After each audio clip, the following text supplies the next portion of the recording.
It doesn't have to be as hard as you are making it. You allow independence and you teach. This requires you to be a teacher. You want your children to make bad decisions while they're 2, 3, 5, 7, 9. Your kids are so intelligent and they want to be happy. That's where the real learning takes place. Yep. Hey there, this is Greg Denning. We want to reach as many people as possible and help as many families as possible with these conversations. And we want to keep this podcast ad-free forever. You can help us do that by subscribing on Spotify or Apple Podcasts or wherever you listen, your favorite platform, and on YouTube.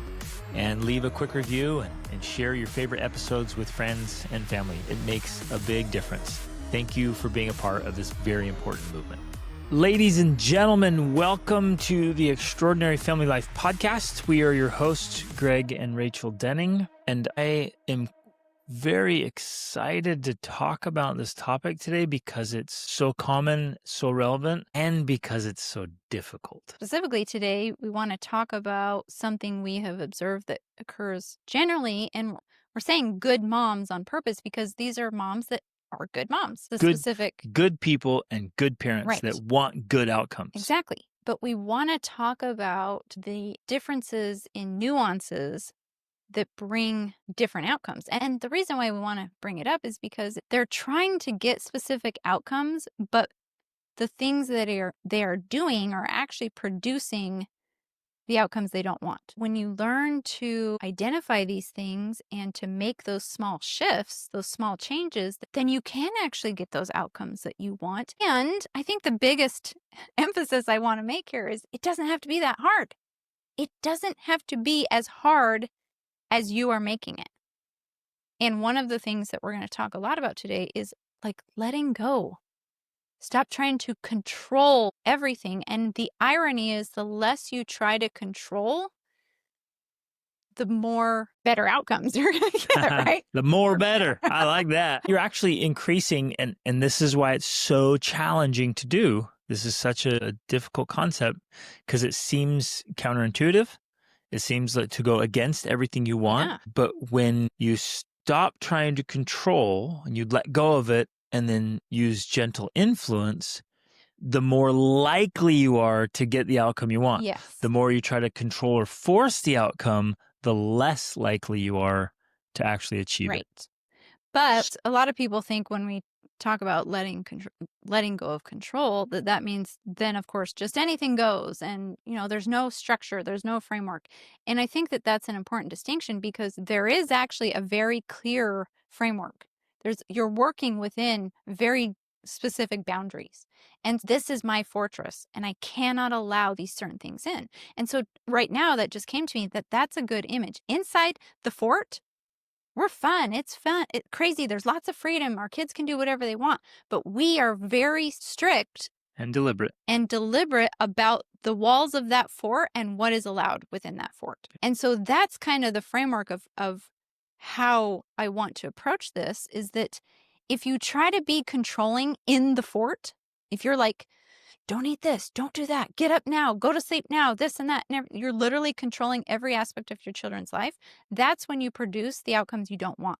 But if you create a fort with strong walls and you're very strict about what comes in those walls, then you can have all kinds of freedom within, and your children will learn to manage themselves, direct themselves, because they have freedom within boundaries. Every human being wants to lead their own life. Every child, starting at 2 or 3 years old, wants to be the director of their own lives. Like it is born in us. And as soon as you start fighting with the little ones, we were having a conversation about this the other day. When you start fighting with the little ones, even at 2 or 3, that's what produces what people call the terrible 2s or the terrible 3s or whatever. It's because they now have the sense of like, no, I am an individual. Yes, I want to direct my own life. When children are small, it's almost like they literally have no distinction of separation between them and their mother. Right. They almost feel like they're one unit. And that makes sense because they were literally inside of you, right?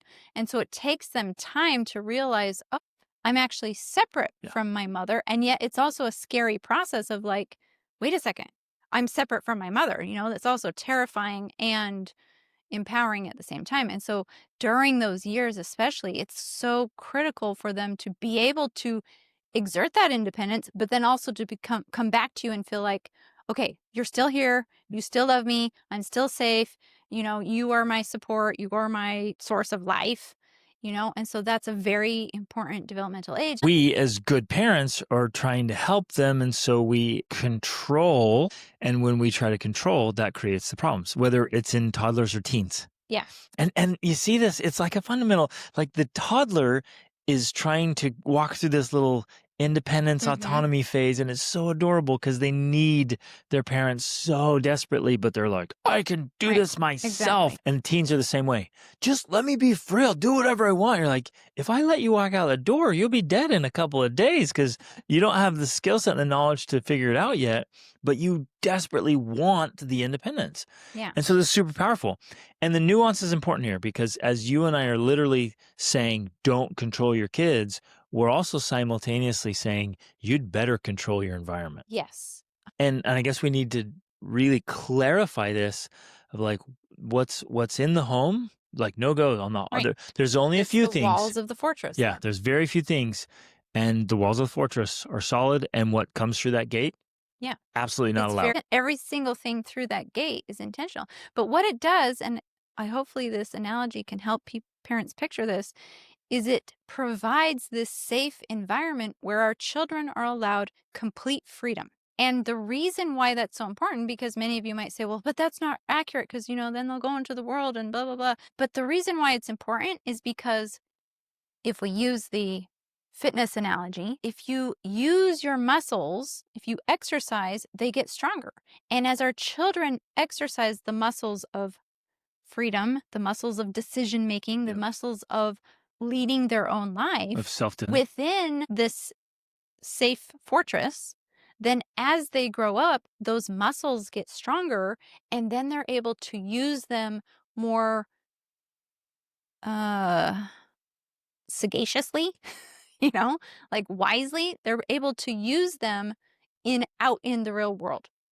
But what happens is they begin to practice those muscles from a very young age of, oh, I get to decide what I'm going to wear, and I get to decide when I'm going to eat and what I'm going to eat, and I get to decide when I'm going to do my studies and where I'm going to do my studies and how I'm going to do my studies. They're constantly making decisions, hundreds and thousands of decisions. So by the time they become a teenager, they have a lot of practice making decisions, and now they have the ability to make better decisions, where what we see too often is parents who control every aspect, and then by the time their kids are teenagers and they're getting ready to leave the house and make their own decisions, they have no decision-making muscle.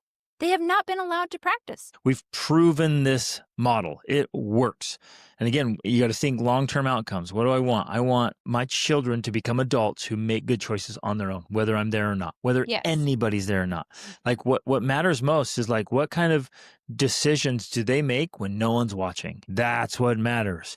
And what happens with this control fight method that most people use is that the kid only makes good decisions when somebody's watching, when they're afraid of getting caught or when you're there. As soon as you look away or as soon as you go away, man, they run to it.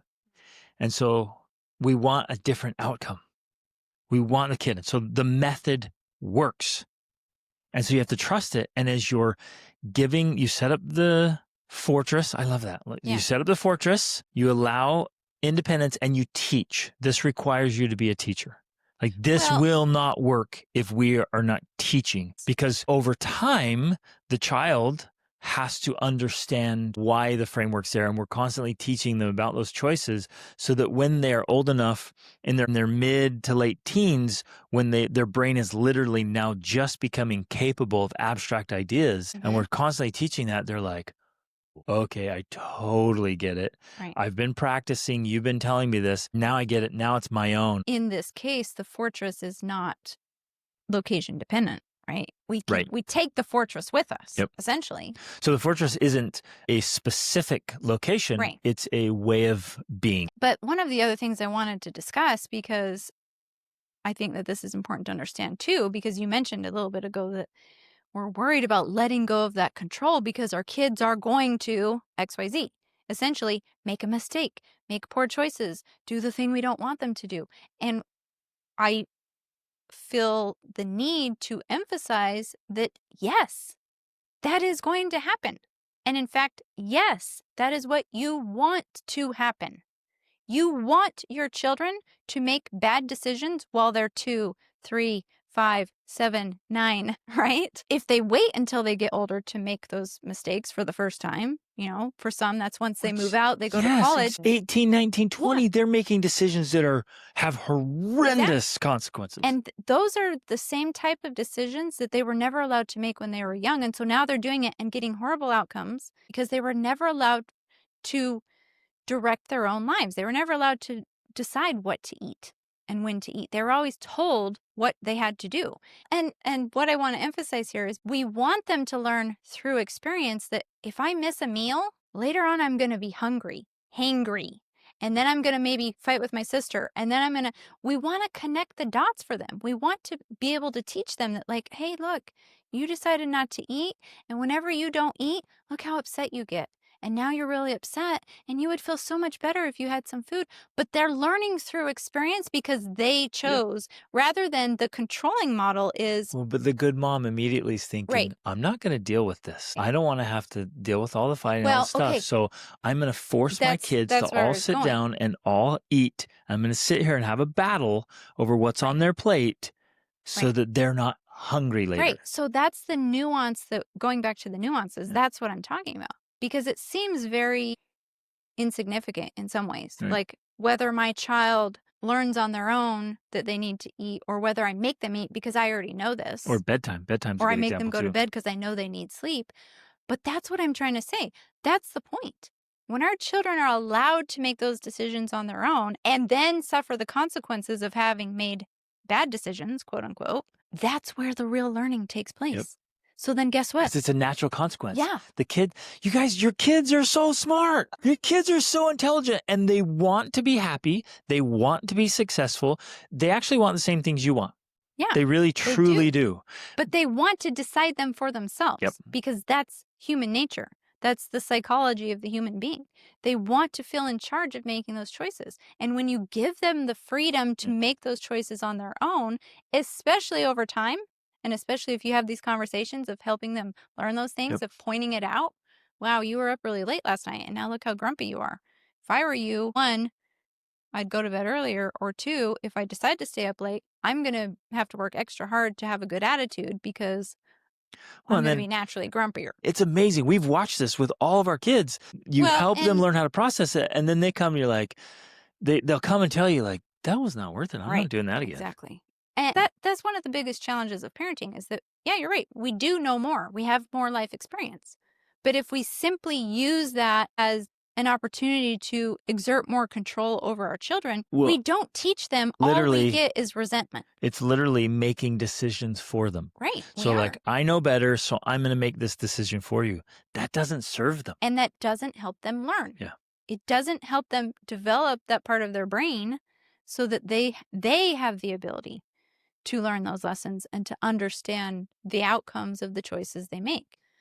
So I think this is a perfect spot to teach this principle. Human beings naturally resist. And so if I grab you and I say, Rachel, you're my wife, we're doing this, and we're going over here, you're just going to keep resisting and resenting. Let that sink in, everybody. Yes. So as long as you pull, they pull back. Please, everybody listening, like, let that sink into your soul. As long as you are pulling or pushing, they are going to pull back or push back. Yeah. It's just natural. It's automatic resistance. It's true. I don't have to fight. And when you remove that, everything changes. This child's like, okay. I don't have to fight. I don't have to fight. And constantly, here's the important element. If I'm setting a crap example, like this will fail. Right. But the way this magic works is they get to choose, and every single day they're watching us do good, cool, exciting, wonderful, positive things. And so naturally they're like, I want some of that. I want the goodness. I want to follow the example. I want to participate in all those good things that are going on. Instead of having to control them or force them into these things, I'm allowing them to make their own choices and constantly inviting them to participate in all the good things. Moms are afraid, especially, and some dads are afraid that if they allow their children to make their own choices, that the natural default is going to be complete and utter chaos. Children breaking things, climbing on the table, like swinging from the chandeliers, like, whatever. But this is what we're trying to talk about. And with this analogy you were giving, initially, yeah, because you're pulling and they're pulling and pulling back and forth. And so as soon as you let go, they're like, freedom. And now chaos reigns. But what we're trying to say is that that might be the initial case, but over time, when you use these strategies of respect, and I'm not talking about this gentle parenting, blah, blah, blah, whatever, where you're like, is it okay if I touch you now? I'm going to put on Is your it jacket. Is okay that if I okay? I'm not ask talking you? about that. Is it okay if I ask you to clean up your own dish? Yeah, I Like, am hey, not talking about whoa. that. That is not what I am talking about at all. I am talking about authoritative respect, because you can be very authoritative and respectful at the same time. You know what I mean? It's Authoritative authoritative. versus authoritarian. There is a big difference. Yes. In fact, you can even look up, there's like 4 main types of parenting. One of them is authoritarian, which is the kind of tyrannical rule. Yep. But authoritative is, no, you are an authority Yep. figure. And you Absolutely. do set rules and you do have expectations. But it's not done in an authoritarian way. Right. It's done in a way that That's still, super respectful. yeah, still recognizes them as a human being with the freedom to make choices and provides So, respect. We teach that that's the point. The point is we're respecting you and we expect you to respect us. Yeah. And that's another key ingredient of this. It's mutual respect. That's where the authoritativeness works, because not only are we respecting our children, but we are expecting them to respect us. and they do. And It's they do. amazing. That's where I was going with my thing talking about at first. Like, you've got the tug of war going on, and you think as soon as they let go, it's going to be chaos and they're going to run all over and make a mess and ruin things. But once that kind of wears off and there's no longer this tug of war and you start showing mutual respect, I respect you and I expect you to respect me. And that means don't climb on my table. And I think this is where most of us will yell, like, get off the table. How rude and inconsiderate. You don't ever walk on the table. And that's it. Right. Or if you get up there, you're timeout, whatever punishment. Instead, you're like, he goes up there. And instead of you losing your gasket, you grab him. Okay, come here, buddy. And then I'm going to sit him down. And I'm going to be like, hey, buddy. Okay, look at the bottom of your feet. Like, I'll play a game. So I'm a 6-year-old boy. I'm like, where has this foot been today? And when he's like, I went over there. I went outside. You were out on the lawn. What happens on the lawn out there? Yeah, the dogs pee out there and poop. And then there's and the birds poop. Ugh. Okay, and that's all your feet. And then you come in with your feet with all these little invisible germs and you jump up on the table. What happens on the table? What do we do on the table? Like, that's where we put our food. So all this disgustingness, and so I teach them, and the kids, they're like, oh, Right. I get it. Well, And they'll remember that and respect it. when we take that time to articulate it for a child so that they understand the reasoning behind it, then it makes sense to them. And then once it makes sense, you've literally created these neural connections in their brain. And now they decide not to do it because it makes sense to their brain. That's the power of what we're trying to talk about here. We want all of these things to happen organically and naturally. We want them to make all of these connections in their brain so that they choose on their own to do the things that we want or don't want them to do, because they understand for themselves. That's where the real power lies, because you no longer have to be that controlling aspect. You're this mentor, you're this guide, you're a teacher, you're an authoritative figure that cares about them rather than only wants to control them to get some sort of outcome that they don't even understand. Right, exactly. What you're trying to achieve or why. And as long as you keep pulling, they'll keep resisting. And as they get bigger, it actually will lead to rebellion. Yes. So the vast majority of teenage rebellion, and this is going to be hard to hear, is literally caused by your desire to control them. Well, it's caused by your parenting tactics or strategies. I will often watch parents with young children, and I'm talking about 5 and younger, and even babies. And sometimes I will see them, and it's so strange to me because it's almost like they don't even see their children. Like, they don't even see them as humans. It's like they don't actually look at them or listen to them or notice them or really pay attention to them or really engage with them. And when I learned to switch my parenting so that I actually engaged with the child as a human being, and as much as possible, as much as was age appropriate, talk to them, explain to them what we were doing and why we were doing it and what was expected of them, and gave them some examples. The natural state, and I include teenagers, Yep. of children who have their needs met is happiness. That is their Like natural state. they are pleasant and joyful. And fun to be around. They Yes. are cooperative. They They're go great. along with what you want They're and need. they're curious, they're They're ambitious. respectful. Yeah. That is the That's the natural natural state. state. So if any of your children are not that way, and this is hard to hear, it's because you're doing something or not doing something that's throwing them off their natural state. Every child is different, and Yep. and this is another thing. Every child requires different parenting strategies. We cannot use a one size fits all. Not all of your strategies are going to work with every child. But even for, quote, that kid, you just have to pick a different strategy. And I promise it all works. So I really got to emphasize this because it's so profound and so important. If your child's grumpy, resistant, angry, unhappy, like bitter, destructive, there's a need that's not being met. Usually mental, emotional, or physical. Well, it's physiological. That's where you start. Our children choose when they go to bed and when they get up. And they always have. And that is not controlled by us. It's controlled by them because they are learning how to direct their own lives, to control themselves, to learn how much sleep they need and when they naturally wake up and when they should go to bed. They have to learn that stuff about themselves. And when can they, if we're constantly controlling them and making them go to bed when they're not ready to go to bed? Have you ever tried to make yourself go to bed when you weren't ready? It's like miserable because you lay there forever awake saying like, I'm not ready to go to sleep. It doesn't work. If kids are unhappy or they're grumpy or this. And usually the cause for those things is generally something physiological. They're hungry. They're tired. That's where we usually start our coaching clients with. Like that's where you begin. If your kid is acting like that, and unfortunately we've been trained as parents in this effort of control of like, oh my gosh, my children's acting up. That means I have to discipline them. I need to enforce some consequence on their behavior. They're crying. They're upset. That means I need to do something. And we're like, no, you don't. Except maybe give them a snack, right? Oh, you're hungry. You're tired. You're upset.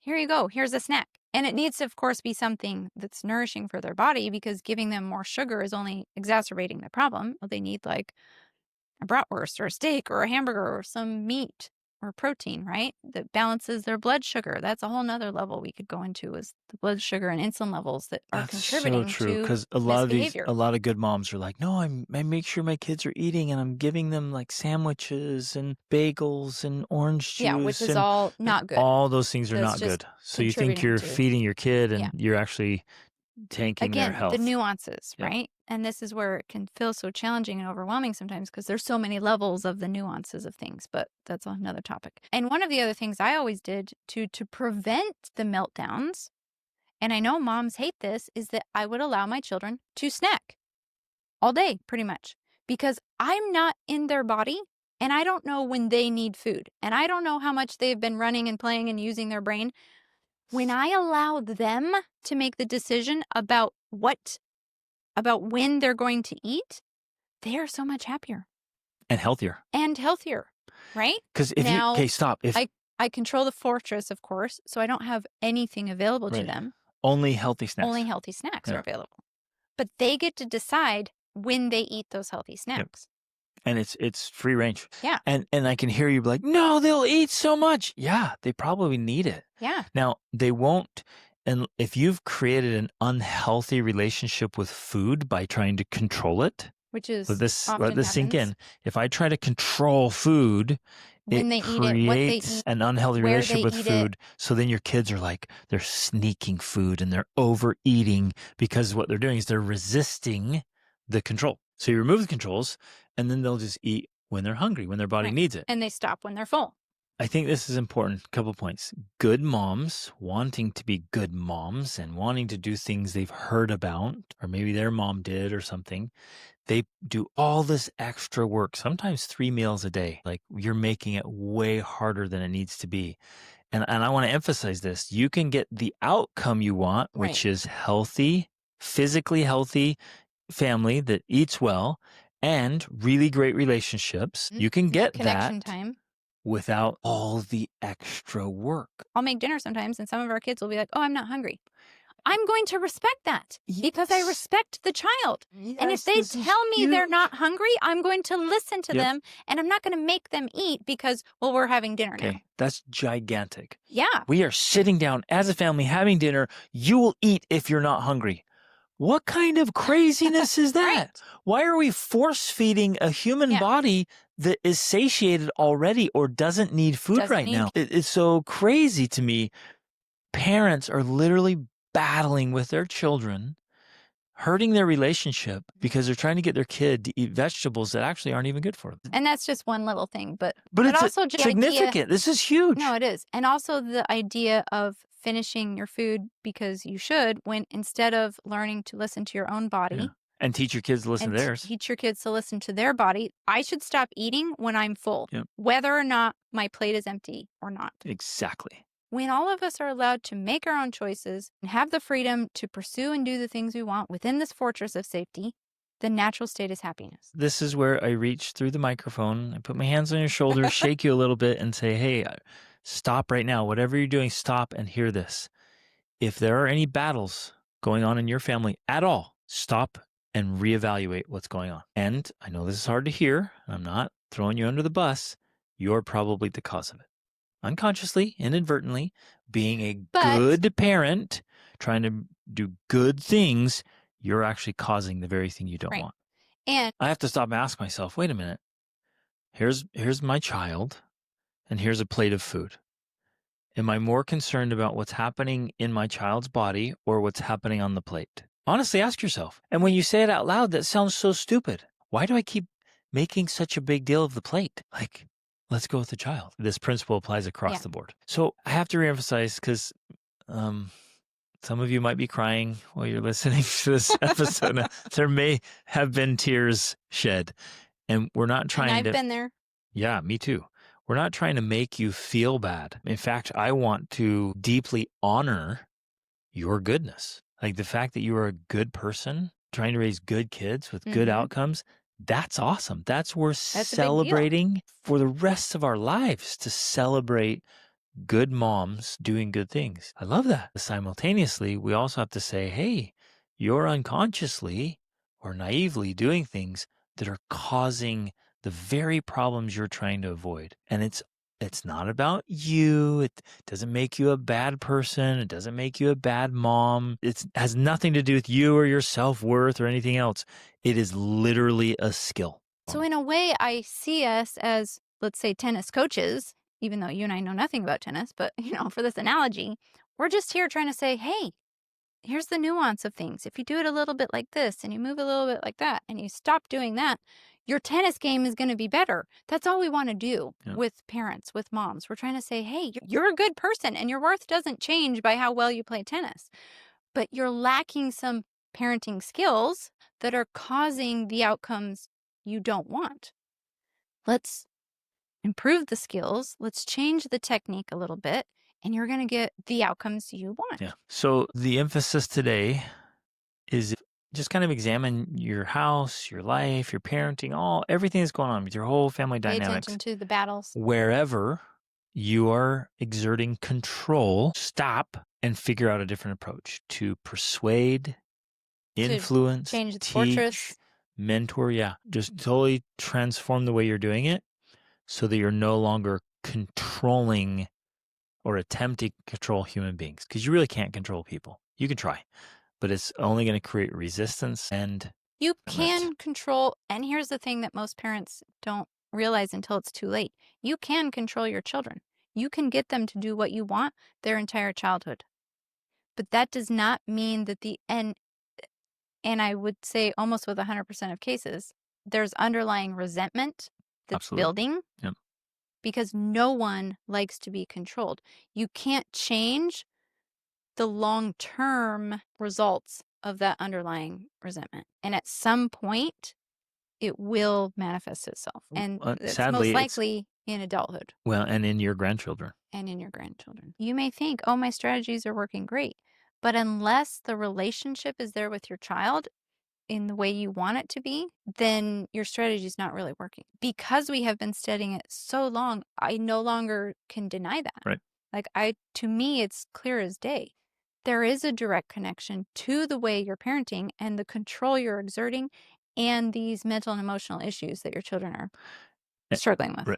Exactly. So even if you're like, yeah, look at my results, checking all the boxes, if your kid is not genuinely happy and healthy, And confident. mind, body, and spirit, competent. Yeah, like competence is a part of that. prepared, like genuinely, truly thriving. If your kid is confident and confident and ready to succeed, and you and the child feel this, man, this was so short, those 20 years passed so quickly, I wish they could extend, then you're in a good spot. But if you're like, good riddance, 18 years was enough, on your birthday, you're out, and you're getting my foot in your backside. Good luck. Love you. That kind of crap, no, the battle shouldn't be there. It's evidence that you've been controlling and you're still trying to control. Yeah.